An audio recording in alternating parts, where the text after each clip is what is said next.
365 দিনের মধ্যে শ্রেষ্ঠ দিন কোনটা? জুমা। আরাফার দিন। কোন দিন? কথা বলেন। আরাফা। হজে যারা গিয়েছেন আরাফার দিন দেখেছেন না? ইজহার আর রেদা পরে আমরা লাব্বাইক আল্লাহুম্মা লাব্বাইক বলি। এটা সারা বছরের মধ্যে শ্রেষ্ঠ দিন। আল আরাফা আল হাজ্জু আরাফা। আরাফাটাই হজ। কেউ যদি আরাফার দিনে থাকতে পারে তার হজ হয়ে গেছে, আলহামদুলিল্লাহ কোন। আলহামদুলিল্লাহ। আর হজে সব করেছে, আরাফা করে নাই, হজ হবে না। কথা বলেন, হজ হবে না। তার মানে বছরের শ্রেষ্ঠ দিন আরাফার দিন। এদিন আল্লাহ এত সংখ্যক বান্দাকে একসাথে ক্ষমার ঘোষণা দেন, বছরের কোন দিন এত মানুষকে ক্ষমা করেন না। সুবহানাল্লাহ। আবার শয়তান ওই দিনে এতটা লাঞ্ছিত বোধ করে, এতটা অপমান বোধ করে, বছরের কোন দিন শয়তান এত অপমানিত হয় না।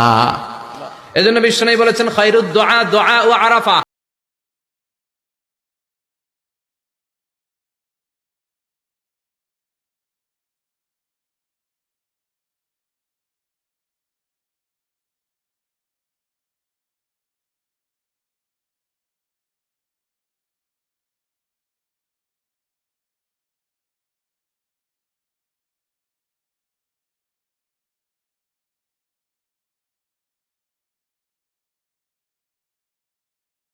কোন দিন?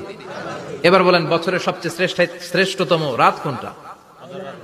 কদরের রাত। ইন্না আনজালনাহু ফি ইন্না আনজালনাহু ফি লাইলাতিল কদরি ওয়া মা আদরাকা মা লাইলাতুল কদর লাইলাতুল কদরি খায়রুম মিন আলফি শাহর। হাজার মাসের চেয়ে সেরা। ওই রাতে আবাদত করলে, হাজার মাস যাবত আবাদত করলে যেই সওয়াব, ওই পরিমাণ সওয়াব আমলনামায় তুলে দিবে কে? আল্লাহ। শ্রেষ্ঠ রাত, কদরের রাত। এবার বলেন বছরের সবচাইতে শ্রেষ্ঠতম মাস কোনটা? রমজান মাস। শাহরু রমাদান আল্লাযী উনজিলা ফীহিল কুরআন। যে মাসে কোরআন নাজিল হয়েছে, এই মাসের চেয়ে শ্রেষ্ঠ কোনো মাস থাকতে পারে? চিল্লায় বলেন থাকতে পারে? তার মানে বছরের শ্রেষ্ঠ দিন আরাফার দিন, বছরের শ্রেষ্ঠ রাত কদরের রাত, বছরের শ্রেষ্ঠতম মাস রমজান মাস। এবার বলেন সপ্তাহের মধ্যে শ্রেষ্ঠতম দিন কোনটা? বিশ্বনবী বললেন সাইয়্যিদুল আইয়াম, leader of the all days in the week. সপ্তাহের যতগুলো দিন আছে 7টা দিনের সর্দার হচ্ছে ইয়াউমুল জুমা, জুমার দিন। চিল্লায় পড়েন আল্লাহু আকবার। আমরা আজকে কুরবানি নিয়ে কিছু কথা শেয়ার করবার চেষ্টা করব ইনশাআল্লাহ। সুনানে তিরমিজিতে এসেছে, আয়েশা রাদিয়াল্লাহু তাআলা আনহা থেকে বর্ণিত, তিনি বলেন আন্না রাসূলুল্লাহ সাল্লাল্লাহু আলাইহি ওয়াসাল্লাম ক্বাল, আল্লাহ রাসূল সাল্লাল্লাহু আলাইহি ওয়াসাল্লাম বলেছেন, মা আমিলা আদামিয়ুন মিন আমালিন ইয়াউমান নাহর আহাব্বা ইলাল্লাহি মিন ইহরাকিদ দাম। অর্থাৎ ইয়াউমুন নাহরে 10 জিলহজে পশু কুরবানি দিয়ে সে পশুর রক্ত প্রবাহিত করে দেওয়ার চেয়ে শ্রেষ্ঠ কোনো আমল আল্লাহর কাছে হতে পারে না। এর চেয়ে কোনো প্রিয় আমল আল্লাহর কাছে নেই। তার মানে কুরবানির দিনে সবচাইতে প্রিয় আমল, আল্লাহর কাছে পছন্দনীয় আমল হচ্ছে কুরবানি করা। তাই আমাদের যাদের সাধ্য আছে আমরা যেন বেশি বেশি কুরবানি করি। সম্মানিত, শুধু আমরা জানি যে এই কুরবানিকে আল্লাহ তাআলা আমাদের উপর আবশ্যক করেছেন। কুরবানির হুকুম সম্পর্কে যদি বলি তাহলে বলবো যে এটা ওয়াজিব হানাফি স্কুল অফ থট অনুযায়ী, কিন্তু অন্যান্য মাযহাবে এটাকে সুন্নাতে মুআক্কাদা বলা হয়েছে। মেজরিটি স্কলাররা, জুমহুরুল ফুকাহা, ইমাম শাফিঈ, আহমদ এবং ইমাম মালিকদের মতে, তাদের মতে এটা হচ্ছে সুন্নাতে মুআক্কাদা। কিন্তু হানাফি মাযহাবে এই কুরবানি করা হচ্ছে ওয়াজিব। যেহেতু আমরা আমাদের বাংলাদেশে বেশিরভাগই হচ্ছে হানাফি মাযহাবের অনুসারী, সো এটা কিন্তু আমাদের জন্য অবধারিত। যাদেরকে আল্লাহ তাআলা সম্পদ দিয়েছেন, টাকা পয়সার মালিক বানিয়েছেন, স্বাবলম্বী করেছেন, আমাদের প্রত্যেকের উপর কিন্তু এই কোরবানি করাটা ওয়াজিব। ছেলেরা হলে ছেলের দিতে হবে, এটা প্রত্যেকের আলাদাভাবে ইন্ডিভিজুয়ালি দিতে হয়।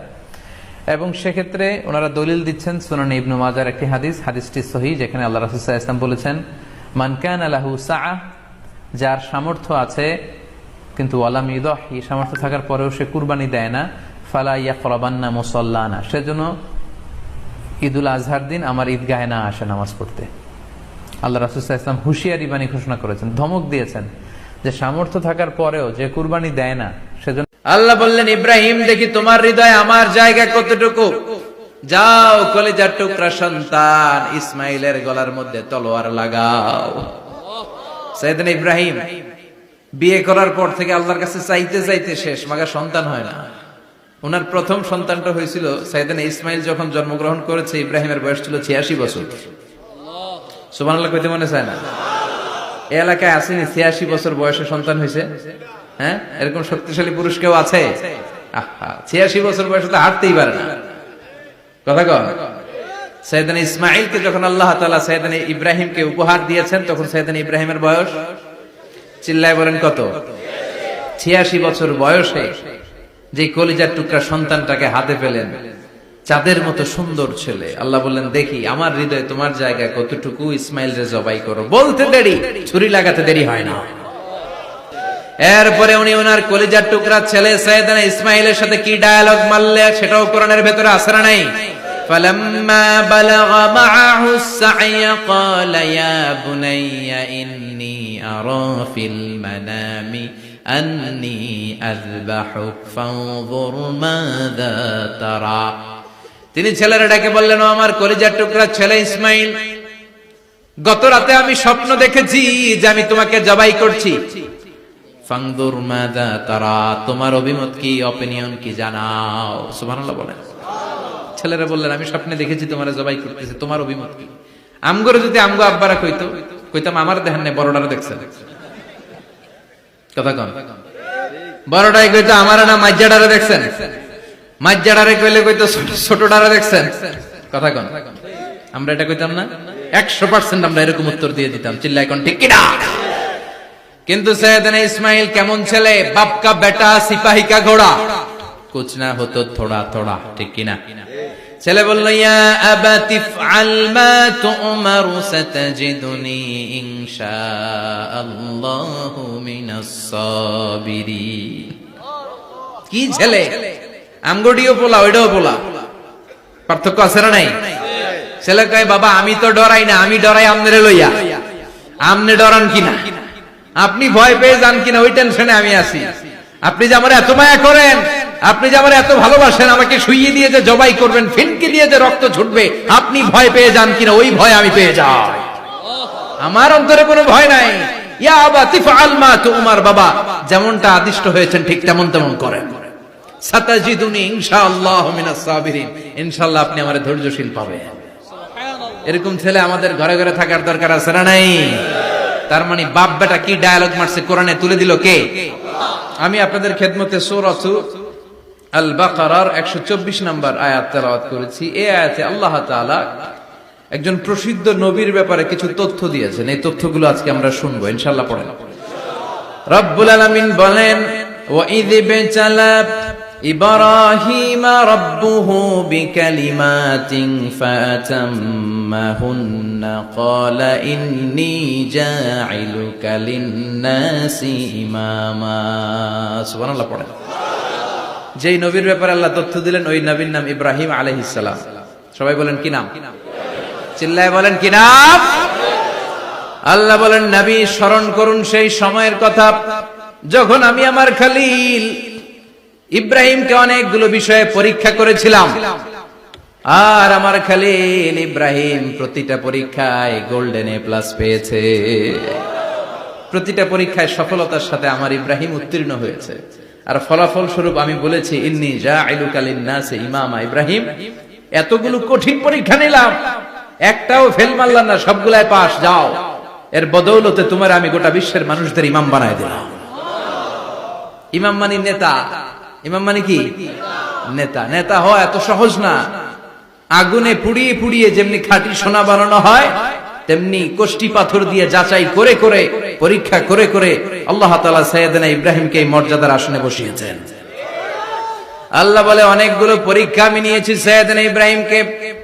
আল্লাহ যারে পছন্দ করে বেশি, তার জীবনে পরীক্ষা।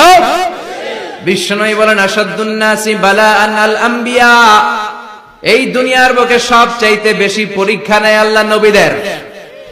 সুম্মাল আমসাল ফাল আমসাল, তারপরে সিদ্দিকিনদের, তারপরে শুহাদাদের, তারপরে সালিহিনদের।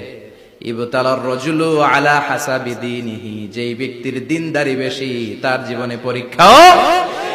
বিশ্বনবীর আল্লাহ সান্ত্বনা দিচ্ছেন, নবী ওরা আপনারে গণক বলে, ওরা আপনারে জাদুকর বলে, ওরা আপনারে কবি বলে, ওরা আপনারে পাগল বলে, কিন্তু আপনি হতাশ হবেন না। একটার পর একটা পরীক্ষা আপনার উপর চেপে বসেছে। এগুলো দেখে ভয় পাওয়ার কোনো কারণ নাই, কারণ মুমিন ভয় পায় না। চিল্লায় কোন ঠিক কিনা?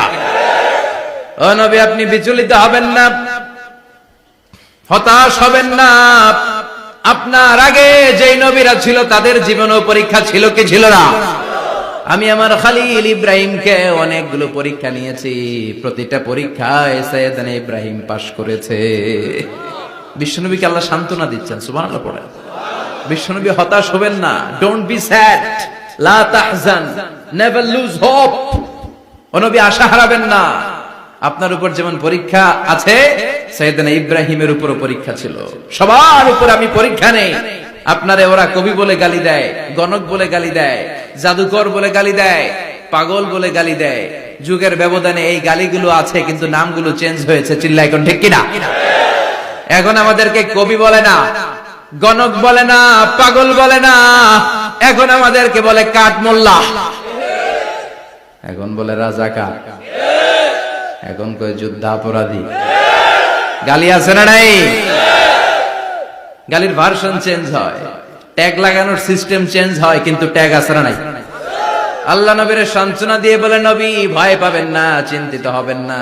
আপনার যেমনি পরীক্ষা আমি নিচ্ছি, সাইয়েদনা ইব্রাহিমের আমি পরীক্ষা নিয়েছি। আর প্রতিটা পরীক্ষায় আমার Ibrahim Khalil golden A plus, first class first, global award পেয়েছে। আর এর ফলাফল হিসেবে আমি ইব্রাহিমকে বলেছি, ইব্রাহিম তোমার আমি নেতা বানাই দিলাম। Allah put Sayyidina Ibrahim in some test. In some test. Everyone has to face test. প্রত্যেককেই test and trial, পরীক্ষার সম্মুখীন হতে হয়। And Sayyidina Ibrahim successfully overcome all the tests. Allah said, Ibrahim, I'm gonna make you the leader. সুবহানাল্লাহ পড়েন। একটার পর একটা পরীক্ষা আল্লাহ নেয়ার পরে যখন দেখলেন একটা তো ফেল করে না, আল্লাহ খুশি হয়ে বললেন, যাও, ইন্নী জাইলুকা লিন-নাসি ইমামা। ইব্রাহিম, আমি মুত্তাকিনদের জন্য, গোটা বিশ্বের মানুষদের জন্য তোমার ইমাম বানায় দিলাম। কত পরীক্ষা যে উনি ওনার জীবনে দিয়েছেন, কত কঠিন রাস্তা যে তিনি পাড়ি দিয়েছেন, তার কোনো শেষ নাই। সর্বপ্রথম পরীক্ষা ছিল ইলকাউহু ফিন-নার, অগ্নি পরীক্ষা। কি পরীক্ষা? নমরুদ বলল, ইব্রাহিম ঈমান ছেড়ে দাও, তাহলে জানে বেঁচে যাবা, নাইলে আগুনে ফেলবে। সাইয়েদনা ইব্রাহিমের এক কথা, জীবন যাবে কিন্তু ঈমান যাবে।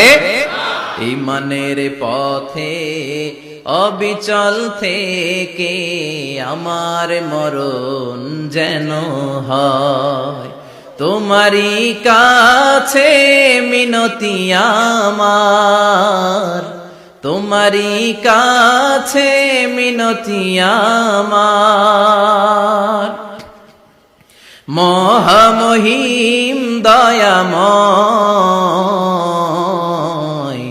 ঈমানের পথে অবিচল থেকে আমার মরণ যেন হয়। পড়ে না আরো জোরে পড়ে না আমিন। নমরুদ বলে, ঈমান ছেড়ে দাও, তা না হলে আগুনে ফেলবো।